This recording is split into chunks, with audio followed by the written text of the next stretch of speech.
Comrades, let us begin with a provocation. If inequality truly depended on violence alone, it would collapse the moment the whip was dropped. Yet inequality persists quietly, efficiently, even politely, long after chains have been declared illegal and tyrants deposed. This is the great illusion of our age, that domination requires visible force. In truth, the most enduring power is exercised without it. Look around you. Where are the soldiers compelling you to sell your labor? Where are the prisons forcing you to accept wages that barely sustain life? And yet, every morning, millions rise before dawn, surrender their time, their strength, their creativity, not because a gun is pointed at them, but because the structure of society leaves them no real alternative. This is not freedom. It is compulsion disguised as choice. Capitalism has mastered the art of reproducing inequality without chains. It does so by transforming necessity into obedience. The worker is free in name alone, free to sell their labor power, yes, but only because they are free from ownership of the means to live. Land, factories, machines, knowledge itself, these are monopolized by a minority. The majority, dispossessed, must enter the market not as equals, but as supplicants. This is the first great deception. The market appears neutral, fair, voluntary. But markets reflect power. When one class owns the means of production and the other owns only its capacity to work, exchange becomes exploitation, no matter how civil the contract appears. Wages are not determined by justice, but by survival. The worker accepts less not because it is fair, but because hunger negotiates poorly.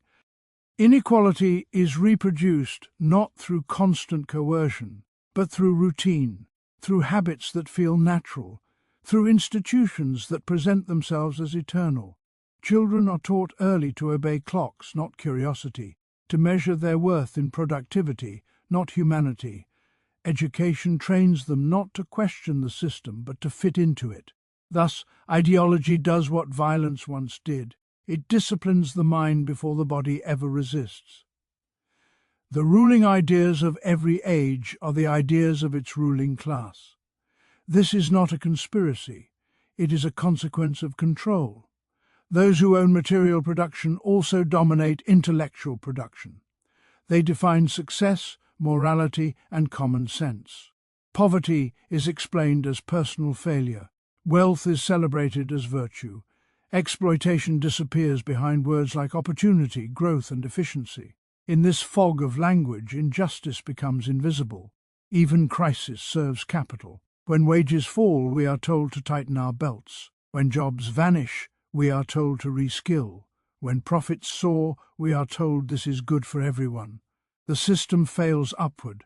Losses are socialized, gains are privatized, and still no force is required, only belief. Belief that there is no alternative. Belief that suffering is natural. Belief that resistance is futile. But history is not written by belief alone. It is written by struggle. Inequality endures because workers are separated from the products of their labor, from one another, and from their own power. Capital thrives on fragmentation. It divides worker from worker by trade, by nationality, by race, by gender, by contract. Competition replaces solidarity. Fear replaces collective strength. Each is told to fight alone for survival, while a small class accumulates the fruits of all labor combined. Yet capital depends on what it exploits. Without labor, machines are silent. Without workers, wealth is inert. The power of the ruling class is not self-generated, it is extracted. And this is the contradiction at the heart of capitalism. The class that creates everything owns nothing, while the class that owns everything creates nothing. Do not be deceived by the absence of violence. Structural domination is still domination, a system that condemns millions to insecurity so that a few may live in excess is not peaceful, it is merely efficient. It kills slowly, it exhausts quietly, it disciplines through debt, precarity and fear of unemployment. This is class rule perfected, not the boot on the neck, but the ledger on the soul. What then is to be done? First, consciousness. The working class must recognize itself not as isolated individuals, but as a collective force. Your struggles are not personal misfortunes, they are social conditions. Your exhaustion is not weakness, it is extraction. To understand this is to break the spell that keeps exploitation invisible. Second, organization. Awareness without unity is impotent. The worker who resists alone is crushed. The workers who resist together become a power. Trade unions, councils, movements, these are not relics of the past, but necessities of the present. Through organization, labor becomes a political force, capable not merely of protest, but of transformation. Finally, transformation. The aim is not kinder exploitation, but its abolition, not higher wages within injustice, but a new social order beyond it, a society in which the means of production are held in common, directed toward human need rather than private profit, where labor is no longer a commodity but a creative expression of life, where freedom is material, not rhetorical. Comrades, inequality survives without force only as long as it is misunderstood and unchallenged. Once exposed, once named, once confronted by a conscious and organized working class, it loses its greatest weapon, invisibility. History moves not by charity, but by struggle. The future will not be granted. It must be taken. Rise, organize, and reclaim what has always been yours, the power to shape society, the dignity of labor, and the right to a life beyond survival. Workers of the world, recognize your chains, even when they are unseen, and unite to break them. Inequality persists not because batons are raised or prisons overflow, but because the very architecture of economic life is designed to reproduce hierarchy without spectacle. The modern system does not need to constantly threaten the worker with violence, it relies instead on necessity, dependency, and routine. When access to land, tools, factories, housing, and knowledge is monopolized by a minority, the majority is compelled to submit long before force ever appears. The worker enters exploitation already defeated, not by soldiers, but by material conditions that make refusal impossible. Hunger, rent, debt, and insecurity perform the work that whips once did, and they do so more reliably, more quietly, and with far less resistance. What presents itself as a free exchange between equals is, in reality, an unequal relation structured in advance. The worker is free to sell labo, only because they are free from ownership of anything else that would allow them to live. This freedom is purely formal, stripped of substance. The capitalist does not need to command. The market commands on their behalf. Wages appear as compensation, but they are calculated around survival, not dignity. The worker is paid not for the full value they create, but only enough to return to work again. Surplus is extracted invisibly, normalized through contracts, accounting, and habit, turning exploitation into a daily routine that feels natural rather than imposed. Economic structures perpetuate inequality by shaping behavior, expectations, and imagination. From childhood, individuals are trained to accept hierarchy as inevitable. Time is segmented, discipline is rewarded, obedience is praised as responsibility. Schools do not simply educate, they condition future workers to internalize authority and measure worth through productivity. Failure is individualized, success moralized. When poverty appears, it is explained as lack of effort rather than lack of access. In this way, structural inequality is reframed as personal destiny, shielding the system from blame while deepening its grip. Violence is replaced by risk.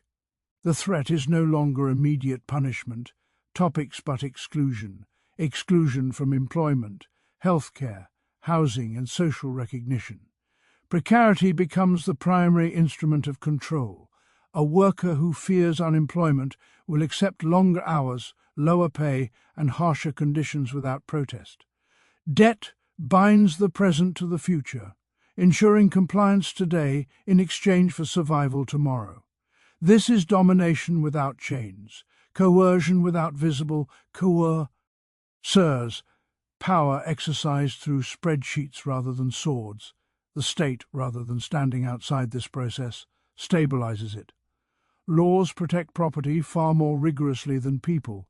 Contracts are enforced with precision, while inequality is treated as an unfortunate side effect rather than a structural outcome. When crises erupt, the system reveals its priorities. Losses are absorbed collectively, while profits remain private. Bailouts for capital are framed as necessity, relief for workers is framed as excess. Yet even here, force is minimal. Legitimacy replaces repression, ideology replaces terror. The most effective form of domination is one that convinces the dominated that no domination exists. Economic structures achieve this by appearing neutral and objective. Markets are portrayed as natural laws rather than human creations. Prices, wages, and profits are treated as facts rather than decisions shaped by power. This depoliticization drains inequality of its moral urgency. If outcomes are natural, resistance seems irrational. If suffering is inevitable, struggle appears pointless. Fragmentation further ensures stability. Workers are divided by sector, contract, nationality, identity, and status. Competition replaces solidarity. Isolating individuals within a shared condition they are taught not to recognize as collective. Each is told to struggle alone, to outperform others, to survive individually in a system that only functions collectively.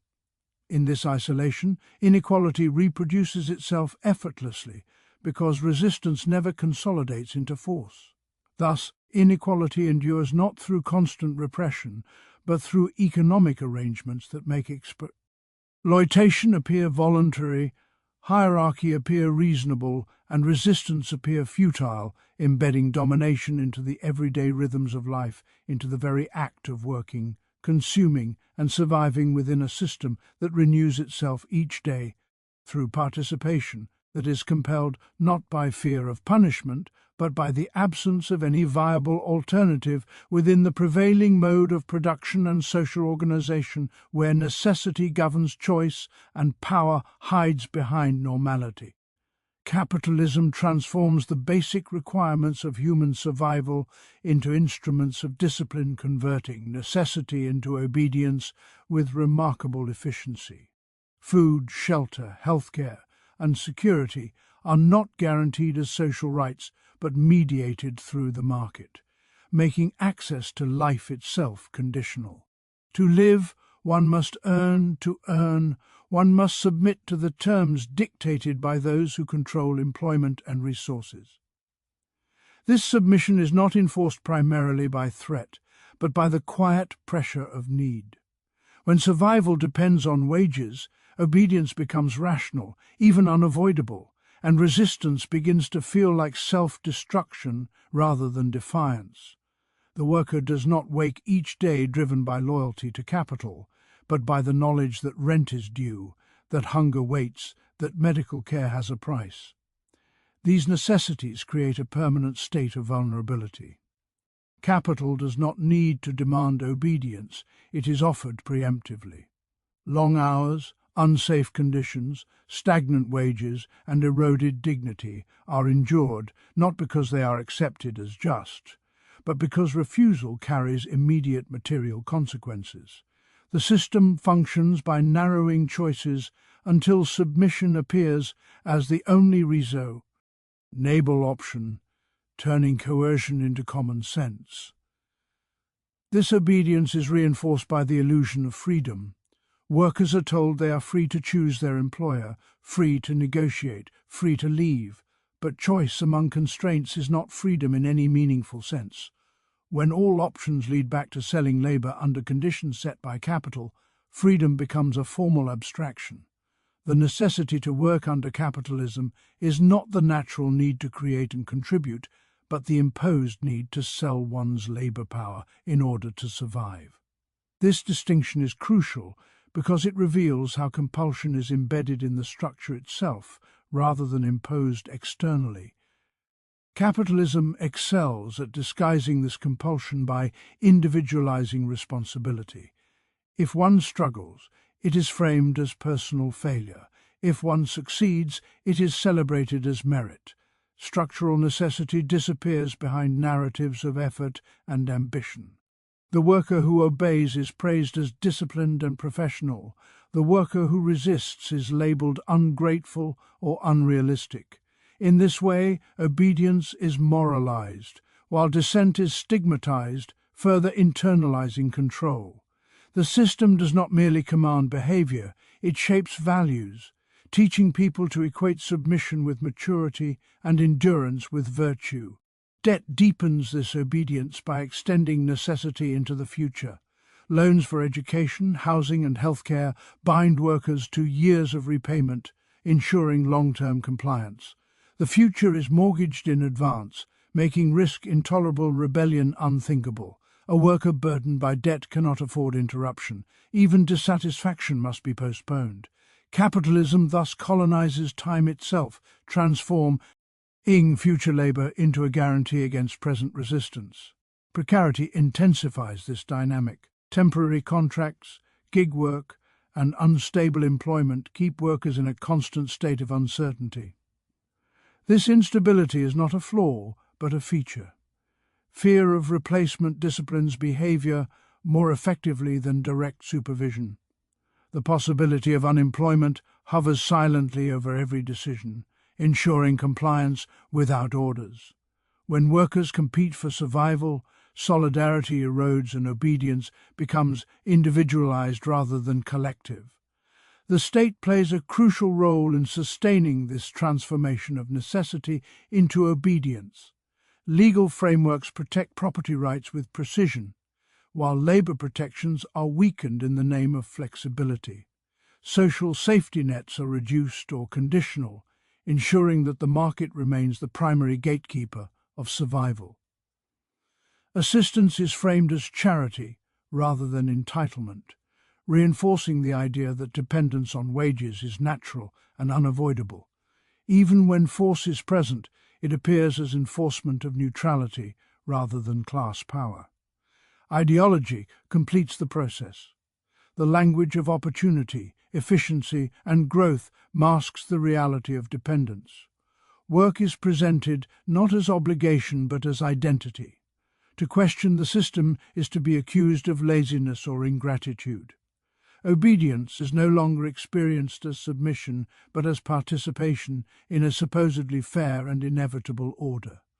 The worker internalizes the system's demands, policing their own behavior, ambitions, and limits, aligning their desires with what capital requires.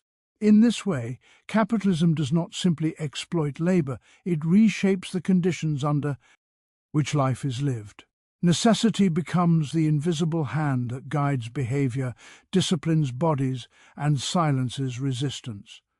Obedience is reproduced daily through the ordinary act of survival, through routines that appear voluntary but are structured by deprivation, through a system that maintains control not by constant force, but by ensuring that to live at all one must comply, endure, and adapt to conditions set by those who own what everyone else needs.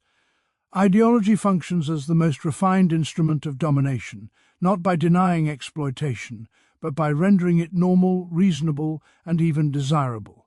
It does not announce itself as power, it presents itself as truth, as common sense, as the natural order of things. Through ideology, relations rooted in inequality are transformed into everyday assumptions, so deeply embedded that they are rarely questioned. Exploitation ceases to appear as a social relation imposed by a ruling class and instead becomes an outcome of neutral processes, personal choices, or inevitable laws of the economy. The most effective ideology is one that operates invisibly. Capitalist ideology does not constantly proclaim the virtue of domination, it whispers it through language, institutions, and culture.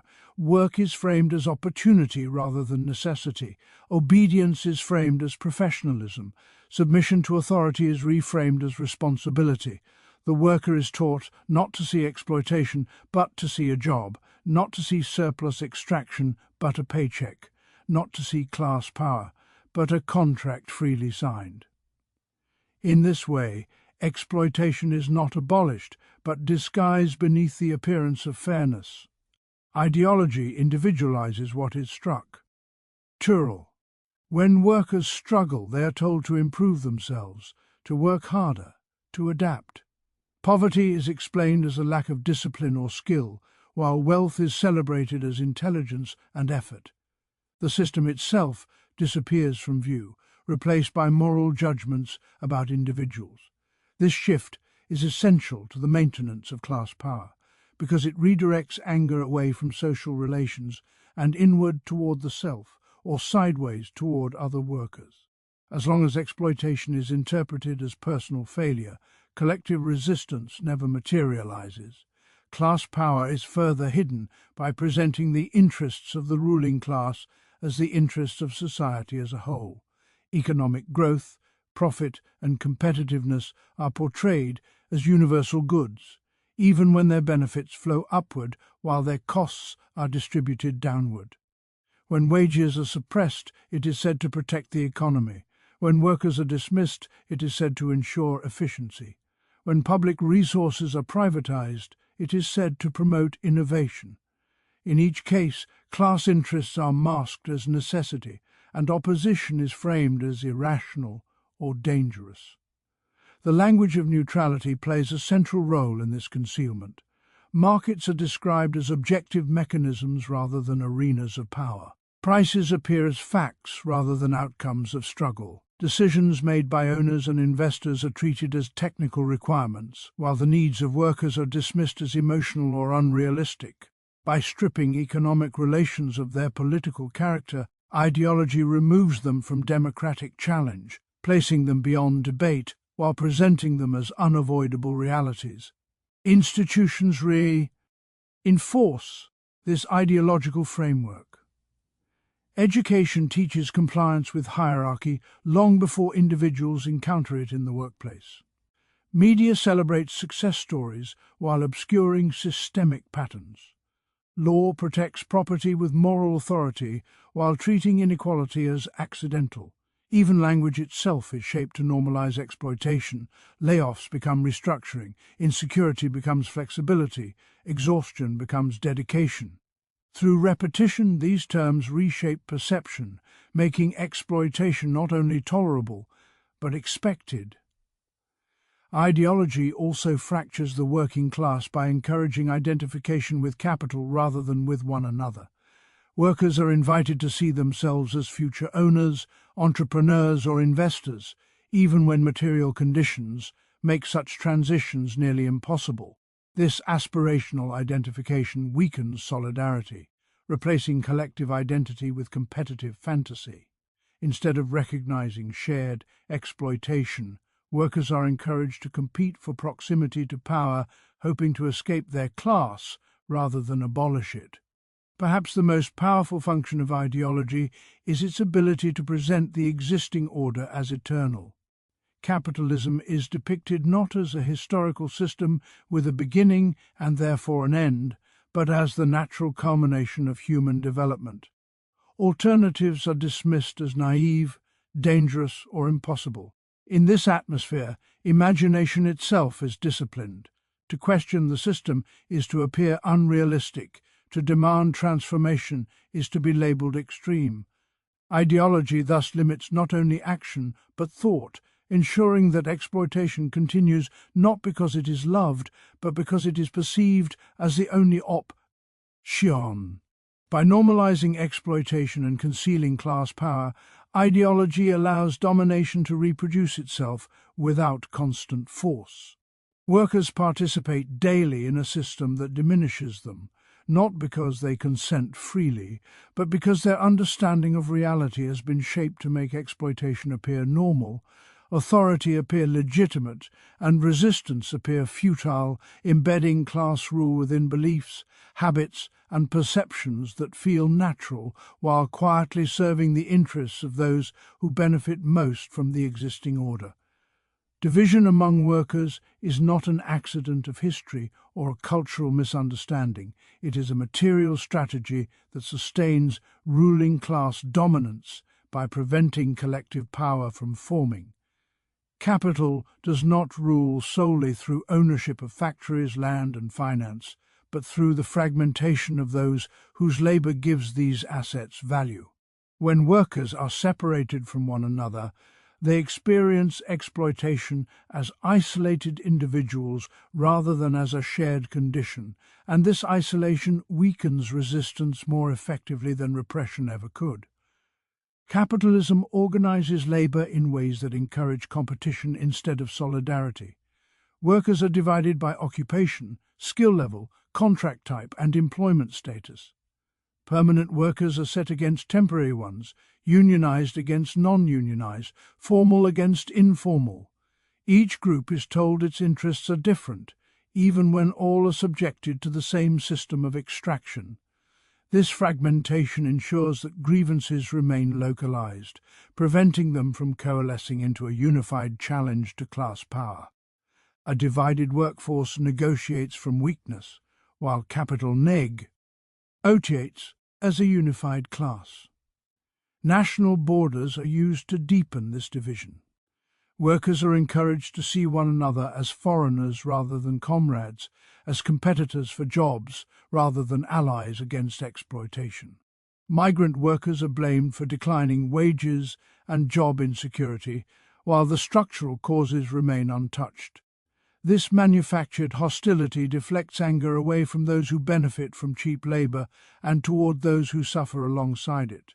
In this way, nationalism becomes a tool of class domination, disguising economic conflict as cultural or territorial struggle. Race, gender, religion, and identity are similarly weaponized. Differences that could enrich collective life are transformed into hierarchies that fragment the working class. Discrimination lowers wages for some, setting benchmarks that depress conditions for all. When one group is made more vulnerable, it becomes easier to discipline the rest. The ruling class exploits these divisions not by inventing them, but by embedding them into economic structures, ensuring that inequality within the working class undermines equality against capital. Competition is presented as natural and even virtuous. Workers are taught to measure themselves against one another, to view success as individual ascent rather than collective improvement. Promotions, bonuses, and recognition are distributed in ways that reward compliance and discourage solidarity.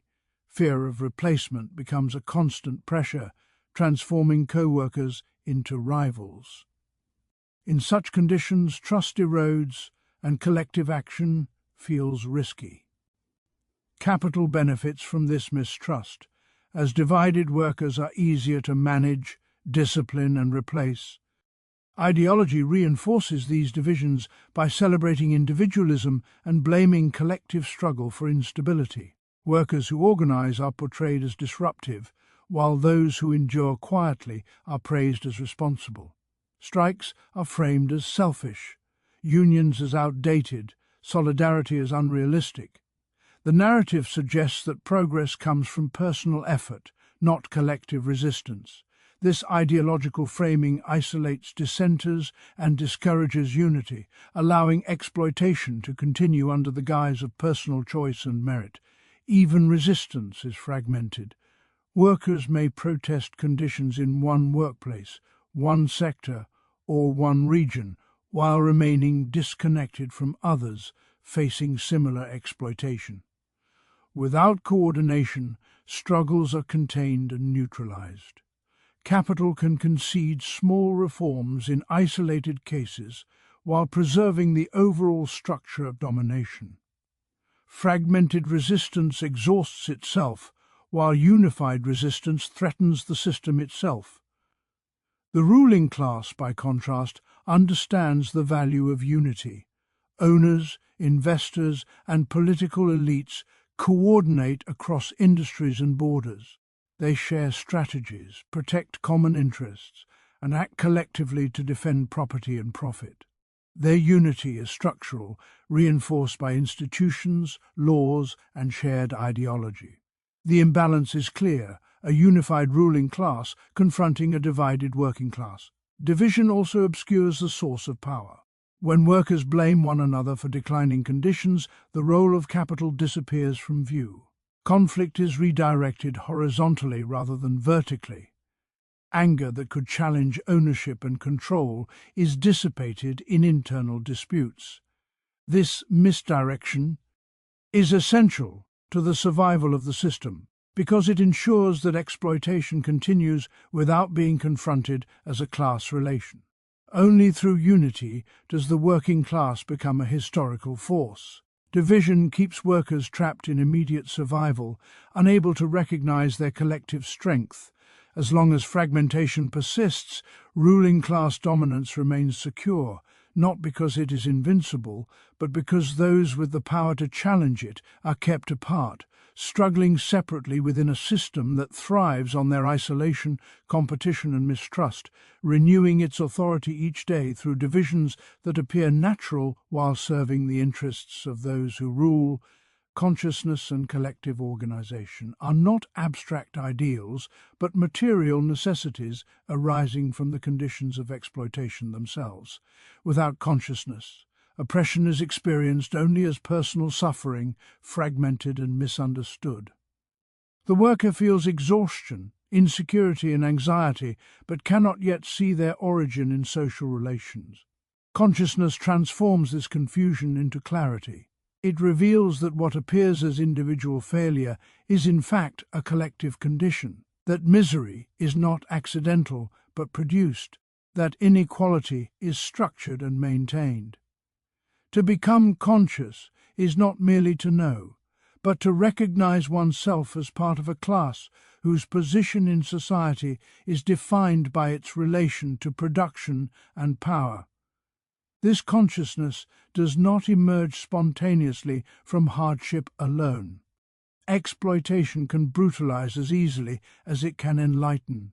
What awakens consciousness is the recognition of shared experience, the realization that millions live the same contradictio NS, endure the same pressures, and confront the same limits. When workers see their struggles reflected in others, isolation breaks down. Suffering ceases to feel private and begins to feel political. At this moment, obedience starts to fracture because the system can no longer rely on misunderstanding to sustain itself, yet consciousness without organization remains incomplete. Awareness may explain injustice, but it cannot overturn it on its own. Capital confronts workers not as individuals, but as a class armed with ownership, institutions, and the state. To oppose this power requires a force equal in scope and coordination. Collective organization is the means by which consciousness becomes material strength. Through organization, workers move from recognition to action, from scattered discontent to unified resistance. Organization creates durability. Individual anger fades, collective structures endure. Trade unions, councils, assemblies, and movements provide continuity, memory, and strategy. They allow workers to coordinate across workplaces and sectors, transforming isolated demands into shared struggles. Organization also redistributes risk. What is dangerous for one becomes possible for many. Fear loses its grip when workers stand together, because retaliation becomes more costly and less effective against a united force. Through collective organization, workers also reclaim agency over their own lives. Capitalism teaches passivity, training people to adapt rather than decide. Organization reverses this logic. Decisions are debated, goals are set collectively, and power is exercised democratically. In this process, workers do not merely resist exploitation. Begin to practice a different social logic, one based on cooperation rather than competition, solidarity rather than isolation. Organization thus becomes both a weapon against the existing order and a living demonstration of an alternative. Consciousness deepens through struggle itself. As workers organize, they encounter resistance from employers, institutions, and the state. These confrontations expose the true nature of power, stripping away ideological illusions. Neutrality reveals itself as alignment with capital. Law reveals its class character. Repression reveals whose interests are protected. Each conflict educates, sharpening understanding and strengthening resolve. Consciousness and organization therefore develop dialectically, each reinforcing the other through practice. Collective organization also overcomes the divisions that sustain domination. Differences of nationality, race, gender, and occupation lose their power to fragment when workers recognize their shared position within the system of exploitation. Organization does not erase difference, but it subordinates it to common interests. Unity is not uniformity, it is coordinated struggle. By organizing across divisions, workers deny capital its most effective strategy and reclaim the power that fragmentation conceals.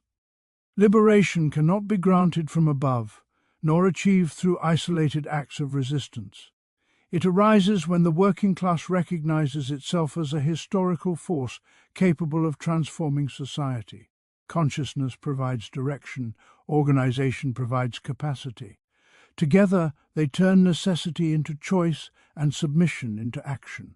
They allow workers to move beyond survival toward self-determination, beyond reform toward transformation, beyond endurance toward power exercised collectively in the interest of human needs rather than private accumulation, reshaping social relations through deliberate action grounded in shared understanding and sustained through structures that embody solidarity and collective control over the conditions of life and labor.